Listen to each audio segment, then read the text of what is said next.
কে হচ্ছেন বাংলাদেশের ২৩তম রাষ্ট্রপতি? বিএনপির কয়েকজন জ্যেষ্ঠ নেতার নাম নির্বাচনের পর থেকেই শোনা যাচ্ছিল, কিন্তু হঠাৎ করে আলোচনায় চুক্তিভিত্তিক নিয়োগে থাকা বর্তমান মন্ত্রিপরিষদ সচিব নাসিমুল গনি। সংবিধান অনুযায়ী রাষ্ট্রপতি নির্বাচন করেন জাতীয় সংসদের সদস্যরা। সংসদে কোনো দলের সংখ্যাগরিষ্ঠতা থাকলে রাষ্ট্রপতি নির্বাচনে সে দলের সিদ্ধান্তই চূড়ান্ত হয়ে যায়।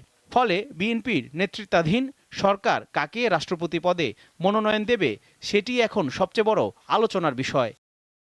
দলীয় সূত্র ও রাজনৈতিক অঙ্গনের আলোচনায় শুরুতে বিএনপির স্থায়ী কমিটির সদস্য খন্দকার মোশাররফ হোসেনের নাম সামনে আসে। দীর্ঘ রাজনৈতিক অভিজ্ঞতা, দলের প্রতি অবদান এবং গ্রহণযোগ্যতার কারণে তাকে সম্ভাব্য প্রার্থী হিসেবে দেখছেন অনেকে। বিএনপির স্থায়ী কমিটির সদস্য আব্দুল মঈন খান, নজরুল ইসলাম খানের নামও রয়েছে আলোচনায়। নানা সংকটময় মুহূর্তে দলের গুরুত্বপূর্ণ দায়িত্ব পালন করেছেন তারা। স্পিকার হাফিজউদ্দিন আহমেদের নামও বিভিন্ন মহলে আলোচিত হচ্ছে। তবে আচমকা আলোচনায় এসেছেন চুক্তিভিত্তিক দায়িত্ব পালন করা মন্ত্রী পরিষদ সচিব নাসিমুল গনি। গণমাধ্যমে তাকে নিয়ে বেশ আলোচনাও রয়েছে।